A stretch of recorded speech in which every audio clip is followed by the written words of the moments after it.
তারপর কি বলছে দেখো, বিদ্যালাভ হেতু যবে বসিতে সুমতি গুরুপদে, গৃহকর্ম ভুলি পাপিয়সী, আমি অন্তরালে বসি শুনিতাম সুখে, ও মধুর স্বর শখে চির মধু মাখা। বলছে তুমি যখন গুরুর কাছে শিক্ষা গ্রহণ করতে বসতে, আমি সমস্ত গৃহকর্ম ভুলে অন্তরালে দূরে বসতাম তোমার মধুমাখা স্বর শুনবো বলে। কিছার নিগমতন্ত্র পুরাণের কথা, কিছার মুরজ বিনা মুরলি তুম্বকী, বর্ষ বাক্য সুধা তুমি, নাচিবে পুলকে তারা, মেঘনাদে মাতি ময়ূরী যেমতি। বলছে তন্ত্রকথা পুরাণ কথা এই সমস্ত শুনে আমি কি করব? এই সমস্ত শোনার প্রতি আমার মোটেও ইচ্ছা ছিল না। আমার অভিলাষ ছিল শুধু তোমার কণ্ঠ সুধা শোনার জন্য। তোমার সুধা বাক্যগুলি শুনে আমার মন নেচে উঠত, যেভাবে মেঘের আওয়াজে মেঘনাদে ময়ূর নেচে ওঠে। তাই তো মেঘনাদ অর্থাৎ মেঘের নাদ, মেঘের আওয়াজ, মেঘের গর্জনে যেভাবে ময়ূর নেচে ওঠে, তোমার কণ্ঠস্বর শুনে আমার মন সেভাবে নেচে উঠত। তাই কিন্তু আমি সমস্ত কাজকর্ম ফেলে অন্তরাল থেকে তোমার কথা শুনতাম। এইগুলো সোম জানেই না। সোম গুরুর কাছে শিক্ষা গ্রহণ করে গেছে, কিন্তু তাকে মনে মনে কেউ একজন ভালোবেসে অন্তরালে তাকে চেয়েছে, এ কথা সোম জানতো না। তারপর বলছে দেখো, গুরুর আদেশে যবে গাভীবৃন্দ লয়ে, দূর বনে সুরমণি ভ্রমিতে একাকী, বহুদিন অহরহ বিরহ বদনে, কত যে কাঁদিত তারা, কবতা কাহারে, বিরল অশ্রুজল মুছি লজ্জা ভয়। বলছে তুমি যখন গরু চড়াতে গভীর বনে চলে যেতে গুরু আদেশে, তখন বিরহে কাতর হয়ে তারা কত যে কেঁদেছে সে কথা তুমি জানো না। কাকে বোঝাবো? লজ্জায় সে চোখের জল মুছেছি, পাশে স্বামীর চোখে পড়ে যায়। যদি জানতে চাই কেন কাঁদছি, তার কোনো ব্যাখ্যা আমার কাছে নেই। তোমার অদর্শনে আমি এতখানি কষ্ট পেয়েছি। গুরুপত্নী বলে যবে প্রণমিতে পদে সুধানিধি, মুধি আঁখি ভাবিতাম মনে, মানিনী যুবতী আমি তুমি প্রাণপতি, মান ভঙ্গ আসে নত দাসীর চরণে, আশীর্বাদ চলে মনে নমিতাম আমি। অর্থাৎ বলছে গুরুপত্নী বলে তুমি যবে আমায় প্রণাম করতে আসতে, আমি মনে মনে ভাবতাম আমি মানিনী নারী, আমার মান ভাঙাতে তুমি আমার পায়ের তলায় পড়েছ। আমি তোমাকে আশীর্বাদ করতে মাথায় হাত দিতাম, মনে মনে আমিও তোমাকে নমস্কার করতাম। একথা তারা জানাচ্ছে সোমকে। এখানে আমাদের রাধার প্রসঙ্গটি মনে পড়ে।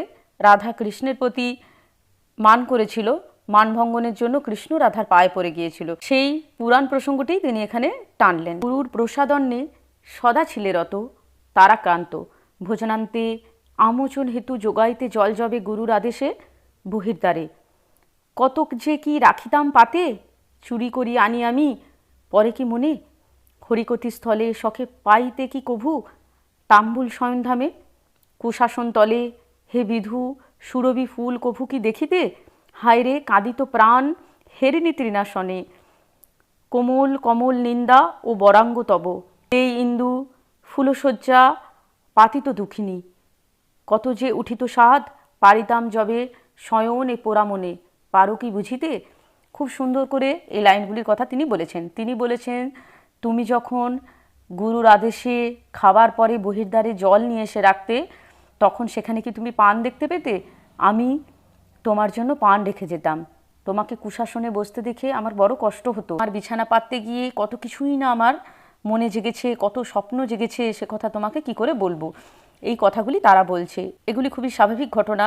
কোনো নারী যদি কোনো পুরুষকে ভালোবাসে, তখন তার বিছানা যখন সাজায়, তার জন্য যখন খাবার সাজায়, তখন তার মনের যে ভালোবাসা, যে অভিলাষ, সেগুলো তার মধ্যে দিয়ে ফুটে ওঠে। খুব সুন্দর করে মাইকেল মধুসূদন দত্ত এই লাইনগুলির মধ্যে দিয়ে তারার মনের কথা জানিয়েছে। তারা নারী হৃদয় বুভুক্ষ। তারা নারী হিসেবে বৃহস্পতিকে তো পেয়েছেন স্বামী হিসেবে, স্বামীর কোনো সমালোচনা, স্বামীর কোনো নিন্দা সেখানে করেনি, কিন্তু সোমের মধ্যেই সে তার প্রেমিককে দেখতে পেয়েছে। তাই তার মন সোমের জন্য অস্থির হয়ে পড়েছে। সেই কথাগুলি তিনি চিঠিতে স্মরণ করিয়ে লিখছে। আর এই লেখাগুলি যখন আমরা পড়ছি, আমাদের চোখের মধ্যে এক ধরনের প্রেক্ষাপট ভেসে উঠছে, ছবি ভেসে উঠছে। আমরা যেন স্পষ্ট দেখতে পাচ্ছি তারাকে সোমের জন্য আড়ালে অন্তরালে এই কাজগুলি করে যেতে। ক্লিয়ার? দেখো তারপর তারা কি বলছে। পূজা হেতু ফুলজাল তুলিবারে যবে প্রবেশিতে ফুলবনে, পাইতে চৌদিকে তোলা ফুল, হাসি তুমি কহিতে সুমতি, দয়াময়ী বনদেবী ফুল অবচয়ী রেখেছেন নিবারিতে পরিশ্রম মম। বলছে তুমি যখন ভোরবেলা ফুল তুলতে যেতে, স্থানে স্থানে তোলা ফুল তুমি দেখতে পেতে, তখন তুমি মনে মনে বলতে ফুলদেবী আমার পরিশ্রম কমাতে হয়তো ফুল চয়ন করে রেখে গেছে। ফুলদেবী সে ফুল চয়ন করে রাখেনি, তারা অনেক ভোরে উঠে, রাত থাকতে উঠে গিয়ে সেই ফুলগুলি তুলে সোমের জন্য রেখে দিয়েছে, সোমের কাজ কমানোর জন্য। সোমকে সে ভালোবাসে, তার অনুরক্তি সে প্রকাশ করতে পারছে না গুরু পত্নী বলে। সে এইভাবেই সোমকে সহায়তা করে নিজের ভালোবাসা দেখিয়েছে, ফুটিয়ে তুলেছে। সোম কিন্তু কিছুই বুঝতে পারেনি। তিনি বলছেন, কিন্তু সত্য কথা এভে কহি গুণনিধি, নিশীতে ত্যাজিয়া শয্যা, পোষিত কাননে এ কিং করি, ফুলরাশি তুলি চারিদিকে রাখি তো তোমার জন্য, নীরবিন্দু যত দেখিতে কুসুম দলে, হে সুধাংশু নিধি, অভাগীর অশ্রুবিন্দু কহিনু তোমারে, কত যে কহিত তারা হায় পাগলিনী, প্রতি ফুলে কেমনে তা আনিব এ মুখে, কহিত সে চম্পকেরে বর্ণ তোর হেরি, রে ফুল সাদরে তোরে তুলিবেন যবে, ও কর কমলে সখা, কহিস তাহারে এ বর বরণ মম কালী অভিমানে, হেরি যে বর বরণ হে রোহিণীপতি, কালী সে বর বরণ তোমার বিহনে, কহিতে সে কদম্বেরে না পারি কহিতে, কহি যে সে কহিতে তারে, হে সোম সরমে রসের সাগর তুমি ভাবি দেখো মনে। বলছে, সোম তুমি তো রসের সাগর, একবার ভেবে দেখো। আমি এই ফুলগুলি তুলতে তুলতে প্রতিটা ফুলকে নিজের মনের কথা বলেছি, যে সোমদেব যখন এসে তোমাকে স্পর্শ করবে তুমি তাকে এই মনের কথাগুলো, আমার মনোবাঞ্ছাগুলো জানিও। প্রতিটি ফুলের মাথায় যে নীরবিন্দু তুমি দেখেছো, যে জলের ফোঁটা তুমি দেখেছো, সেগুলো শিশির নয়, সেগুলো এই অভাগীর অশ্রু। ফুল তুলতে তুলতে, কথা বলতে বলতে একাকী মনে আমি কত যে কেঁদেছি সে কথা প্রকাশ করতে পারবো না, সেই ফুলগুলি তাই আমার অশ্রুবিন্দুতে সিক্ত। অনেক বড় কবিতা, আমি দ্রুত কবিতার লাইনগুলো পড়িয়ে দেবো এবং সংক্ষেপে ব্যাখ্যা করে দেবো। তোমাদের মনে রাখতে হবে, কারণ লাইন তুলেই প্রশ্ন দেবে, সংক্ষিপ্ত প্রশ্নও লাইন তুলে দেবে এবং 5 নম্বরের প্রশ্নও কিন্তু লাইন তুলেই দেবে। শুনি লোকমুখে শখে চন্দ্রলোকে তুমি, ধরো মৃগশিশু কোলে, কত মৃগশিশু ধরেছি যে কোলে, আমি কাঁদিয়া বিরলে, কি আর কহিব তার, শুনিলে হাসিবে হে সুহাসী, নাহি জ্ঞান না জানি কি লিখি, ফাটিত এ পোড়া প্রাণ হেরি তারা দলে, ডাকিতাম মেঘদলে চির অবরিত, রোহিণীর স্বর্ণকান্তি, ভ্রান্তি মদে মাতি, স্বপত্নী বলিয়া তারে গঞ্জিতাম রোষে, প্রফুল্ল ক্রুমুদে হৃদে হেরি নেশা যোগে, তুলি ছিঁড়িতাম রাগে, আধার কুটিরে পশিতাম বেগে, হেরি সরসীর পাশে তোমায়, ভূতলে পড়ি তিতি অশ্রু জলে, কহিতাম অভিমানে, হে দারুণ বিধি, নাহি কি যৌবন মন রূপের মাধুরী, তবে কেন কিন্তু বৃথাসরী পূর্ব কথা, নিবেদিব দেব শ্রেষ্ঠ দীন দেহ যবে। এখানেও তারা স্মৃতিচারণাই করছেন। তিনি বলছেন, যেহেতু সোমদেব অর্থাৎ চন্দ্রদেব তার কোলে মৃগ শিশু ধারণ করেছেন, একথা তারা লোকের মুখে শুনেছেন, তাই বনে গিয়ে ছোট্ট মৃগ শিশু তারাও কোলে নিয়েছে, কত ভেবেছে সোমের কথা। আবার রোহিণীর স্বর্ণকান্তি দেখে তাকে তিনি স্বপত্নী অর্থাৎ সতীন বলে মনে করে নিয়েছেন, দিয়ে নিজেই কষ্ট পেয়েছেন নিজের দুঃখর কথা ভেবে, যে সোম তাকে ভালোবাসছে না, সে রোহিণীকে ভালোবাসছে, এই সমস্ত কথা ভেবে সে একাই যন্ত্রণা পেয়েছে, কষ্ট পেয়েছে। এগুলো একতরফা প্রেমের একটি স্তর, একাই ভালোবাসা, একাই চাওয়া, একাই অভিযোগ করা এবং একাই বিরহ যন্ত্রণা ভোগ করা, এই সমস্ত যন্ত্রণা কিন্তু তারা ভোগ করে এসেছে এতদিন ধরে, সে সোমকে সে কথা জানায়নি। দেখো তারপর তারা কি লিখছে, তুষিছ গুরুর মন গুরু দক্ষিণা দানে, গুরুপত্নী চাহে ভিক্ষা দেহ ভিক্ষা তারে, দেহ ভিক্ষা ছায়ারূপে থাকি তব সাথে দিবানিশি, দিবানিশি সেবি দাসী ভাবে, ও পদ যুগল নাথ, হাধি কি পাপে হায়রে কি পাপে বিধি এ তাপ লিখিলি, এ ভালে জনম মম মহাঋষিকুলে, তবু চণ্ডালিনী আমি, ফেলিল কি এবে পরিমলাকর ফুলে হাই হলাহল, কোকিলের নীরে কি রাখিলি গোপনে কাকশিশু, কর্মনাশা পাপ প্রবাহিনী, কেমনে পড়িল বহি জাহ্নবীর জলে, ক্ষম শখে পোষা পাখি পিঞ্জর খুলিলে চাহে পুনঃ পশিবারে পূর্ব কারাগারে, এসো তুমি এসো শীঘ্র যাব কুঞ্জ বনে, তুমি হে বিহঙ্গরাজ তুমি সঙ্গে নিলে, দেহ পদাশ্রয় আসি প্রেম উদাসিনী আমি, কথা যাও যাব করিব যা করো, বিকাইব কায় মন তব রাঙা পায়ে, কলঙ্কি শশাঙ্ক তোমা বলি সর্বজনে।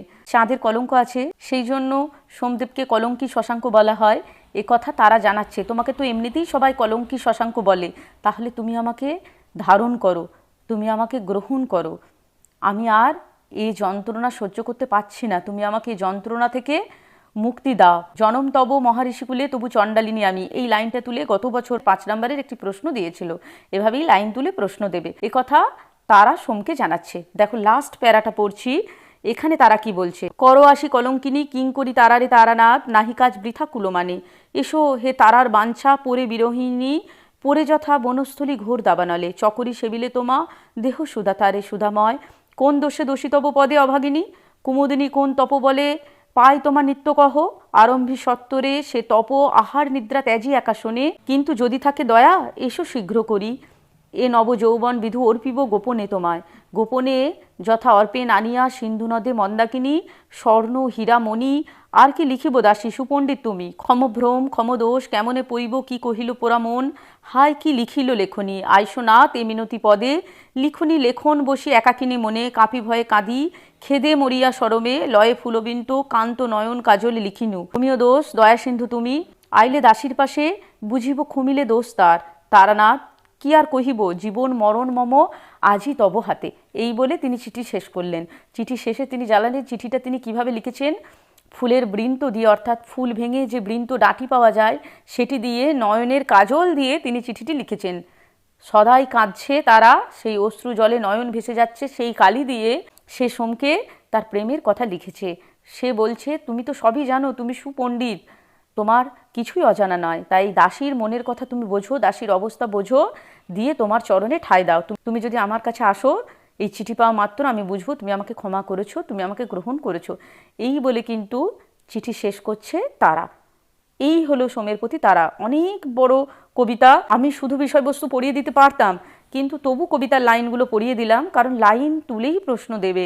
তোমরা যদি ভিডিওটা মন দিয়ে প্রথম থেকে শেষ অবধি শুনে নাও, তাহলে কিন্তু এখান থেকে যাই প্রশ্ন দিক 5 অথবা 2 তোমরা পারবে। এখান থেকে 5 গত বছর যেহেতু দিয়েছিল, তাই এবছর দেওয়ার খুব একটা সম্ভাবনা নেই। 2 দেবে এবং 10 দিতে পারে, যেহেতু বীরাঙ্গনা কাব্যে তারা অন্যতম বীর নারী। পরের দিন আমি দুষ্যন্তের প্রতি শকুন্তলা পড়িয়ে দেব, বিষয়বস্তু জানিয়ে দেব এবং ইম্পর্টেন্ট জায়গাগুলো পড়িয়ে দেব।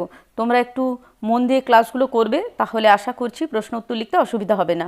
এখান থেকে কোনো ডাউট থাকলে তোমরা কমেন্ট সেকশানে লিখবে। প্রত্যেকটি শব্দের অর্থ বলা গেল না, তাহলে এই ক্লাসটা আমাকে 5 দিনে নিতে হতো। এত বড় কবিতা, প্রত্যেকটা শব্দের যদি আমি অর্থ বলে দিই তাহলে 5 দিন লেগে যাবে। তার থেকে ভালো তোমরা যে শব্দগুলির অর্থ বুঝতে পারবে না আমাকে কমেন্ট সেকশানে লিখো, আমি কিন্তু উত্তর বলে দেব। আর যারা ভিডিওটি দেখছো প্রত্যেকে কোথায় কি বুঝতে পারছো না, ডাউট আছে, আমাকে কমেন্ট সেকশানে জানিও, না হলে আমি বুঝতে পারবো না তোমরা কতজন ভিডিওটা দেখছো বা কার কোথায় সমস্যা রয়েছে। পরীক্ষার সময় কিন্তু হুড়োহুড়ি করলে চলবে না, এখন থেকেই সচেতনভাবে পড়াশোনা করো। প্রত্যেকে ভালো থেকো। আজকের ক্লাসটা এই পর্যন্তই। Thank you.